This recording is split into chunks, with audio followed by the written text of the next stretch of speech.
मसूद साहब, आप मुझे बताएं कि हम नहीं कहते, भारत के अपने अंदर से ये आवाज़ें उठ रही हैं कि भारत पाकिस्तान के ख़िलाफ़ एक नई जंग की भरपूर तैयारी कर रहा है और ये वहाँ से उनके सोशल मीडिया इन्फ्लुएंसर्स और यूट्यूबर्स के बयानात सामने आ रहे हैं। क्या इनको संजीदगी से लेना चाहिए? और पाकिस्तान दिफाई तैयारी में भारत से कितना आगे है, इस बारे में भी बताइएगा। क्या देखें, मेरा ख्याल में तो यह है कि दुश्मन को हमेशा कभी भी कमज़ोर नहीं समझना चाहिए। That is very important. और सेकंड, हम ये भी कहते हैं कि इंडियन प्रोफेशनल वहाँ पे भी लोग हैं।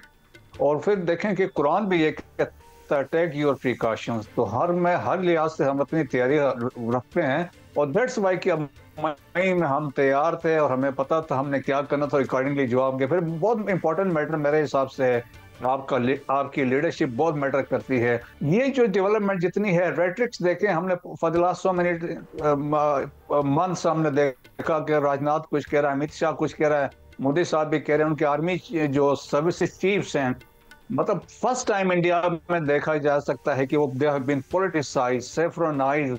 जिस तरह के बयानबाजियां वहां कर रहे हैं, एक्साइज त्रिशोल कर रहे हैं, तो वो फिर वो अमरप्रीत सिंह साहब जो है, AP सिंह है, वो कभी कहते हैं 6 जहाज, कभी 10 जहाज।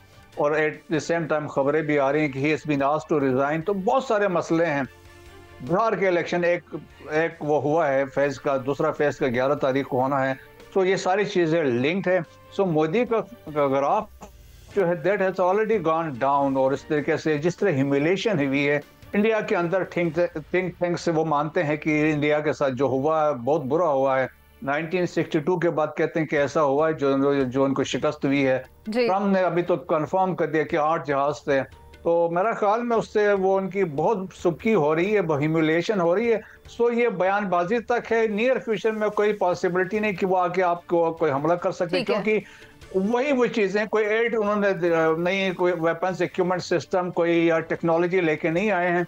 The only thing they have announce कि 17,000 करोड़ रुपीस का उन्होंने कहा फ्यूचर में होगा। एक उन्होंने कहा कि गोल्ड, वो एक सुदर्शन चक्र एक कंसेप्ट लेके आए हैं, तो वो it will take another 10 years to develop. So अभी तक नियर फ्यूचर में कोई नहीं है।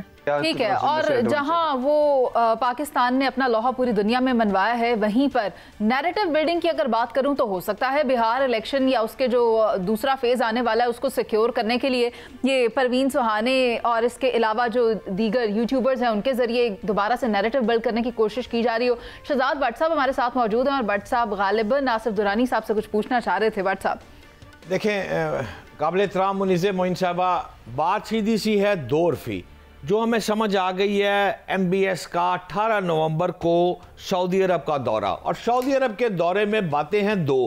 पहली बात तो ये है कि अमेरिका की जानिब से उसको रियाज 35 लड़ाका हथियारों की बात है, पेंटागन इसकी पहले ही मंजूरी दे चुका है। और मेरा ख्याल है 48 का फिगर आया है 48 हथियारों का कि ये बाय किए जाएंगे सऊदी अरब की जानिब से। तब बहुत तकलीफ हो रही है शरीकों को, इसराइल को, कि ये क्यों सऊदी अरब MBS अमेरिका जा रहा है और ये हथियारों की खरीदो फरोख्त हो रही है। लेकिन इसके साथ साथ इब्राहिमी मुआहदा जो है वो भी ट्रंप साहब गेम में बाज़ाब्ता अपना कार्ड जो है वो यका टेबल पर मार रहे हैं। तो ये बात मैं जानना चाहूँगा, बहुत ग्रिप रखते हैं साबिक सफ़ीर आसिफ दुरानी साहब से, कि आसिफ दुरानी साहब आप हमें ज़रा ये समझाएं कि 18 नवंबर को अगर MBS साहब मोहम्मद बिन सलमान अमेरिका के दौरे पर जाते हैं और इस दौरे में जो बातचीत होगी उसमें ट्रंप के साथ मुआहदों की, लड़ाका हथियारों की, लेकिन ट्रंप की जो कोशिश होगी कि वो फौरी तौर पर इसको किसी तरीके से इब्राहिमी मुआहदे के अंदर सऊदी अरब को जोड़े, क्योंकि सऊदी अरब तस्लीम करेगा तो फिर तमाम मेरा ख्याल है लोग तस्लीम कर लेंगे। लेकिन सऊदी अरब का मौक़िफ़ ये है कि 1967 के इलाकों में फ़लस्तीनी रियासत को वापस लाया जाए, तब मैं मान सकता हूँ। लेकिन आप हमसे बहुत ज़्यादा समझदार हैं और समझ रखते हैं, काइंडली आप हमें समझाएं MBS का जाना, इब्राहिमी मुआहदा क्या होगा आने वाली ऑक्यूपेशन को ही। आसिफ भाई देखिए, मेरे पास क्रिस्टल बॉल तो नहीं है, और ये जो आपके पास जितनी मालूमात हैं, मुझे अपनी कमाईगी का एहसास हो रहा है। मुझे नहीं पता कि F-35 वाकई हमें मिलेंगे और सऊदीया को तो मिलेंगे, लेकिन आया whether we will have access to those मुझे नहीं पता।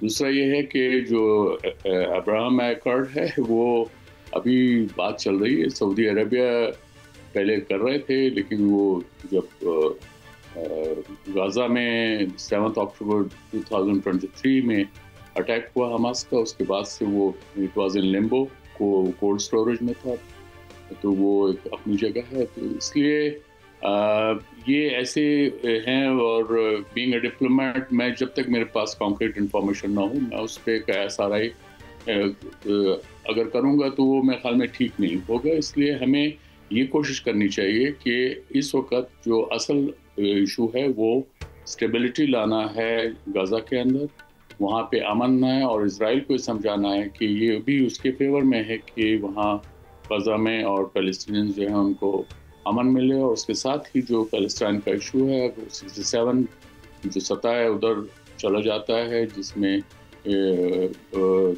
ईस्ट जेरूसलम जो है वो पैलेस्टाइन का कैपिटल बनता है, वो इम्पोर्टेंट है। सही। और ये इसकी तरफ एफर्ट्स हो रही हैं, और फिर इसमें खाली पाकिस्तान अकेला नहीं है, 8 इस्लामिक ममालिक हैं जिन्होंने ये इस पे अपनी अंडरस्टैंडिंग शो की है, और अब बात हो रही है वहाँ पे स्टेबलाइजेशन फोर्स की, वो देखते हैं कि वो उसमें भी बात चल रही है, अभी बहुत से इफ्स एंड बट्स हैं, उनको दूर करना है।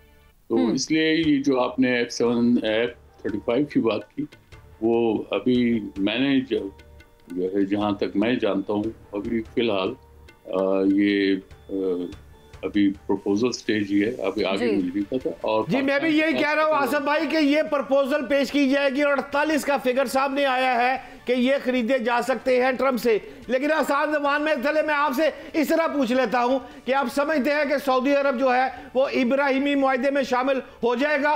आपकी क्या राय है, तजर्बा क्या आपका? देखिए तजर्बा नहीं, हर मुल्क अपना सॉवरेन डिसीजन लेता है, इसलिए हमें ये जो है इस तरह से स्वीपिंग स्टेटमेंट्स नहीं देने चाहिए। ना फिगर की बात है वो भी मुझे नहीं पता, तो मैं आपको क्या बता सकता हूँ, तो मैं माफी चाहता हूँ आपको। मैं कोई ऐसी बात नहीं है दुरानी साहब, बात यही है ना, 2 state solution, sole proposal is the 2 state solution. वो हो जाता है तो फिर उसके बाद हो सकता है सऊदी अरब क्या पाकिस्तान की जानिब से भी कोई डिसीजन सामने आ जाए, लेकिन बात वही है 2 स्टेट सोल्यूशन वाली। मैं चाहती हूँ कि मैं गुफ्तगू लेकर आऊँ मसूद साहब आपकी तरफ। आप मुझे बताएं, जैसे कि शहजाद हुसैन भट्ट साहब भी ये फरमा रहे हैं कि हो सकता है F-35 की कोई डील हो जाए अमेरिका और सऊदी अरब के दरमियान, तो आप ये जानते हैं कि पाकिस्तान और सऊदी अरब का दिफाई मुआहिदा है, तो कहीं कोई ऐसी उम्मीद है कि पाकिस्तान भी वो F-35 तैयारों को इस्तेमाल कर सकेगा उस दिफाई पैक्ट के तहत? F-16 मिले थे तो F-16 में फिर उन्होंने ये कंडीशन लगाई थी ये वार में आप यूज नहीं करेंगे। अब इसमें भी लाइकली है F-35 कहीं पर यूज नहीं होंगे, सऊदी अरब में यूज होंगे, तो ये पॉसिबिलिटीज हम रूल आउट नहीं कर सकते हैं, और it will take some time, क्योंकि उसमें बहुत सारे कंडीशंस भी होंगे और ये हालात और वाकयात डिपेंड करता है। बहुत शुक्रिया आपका।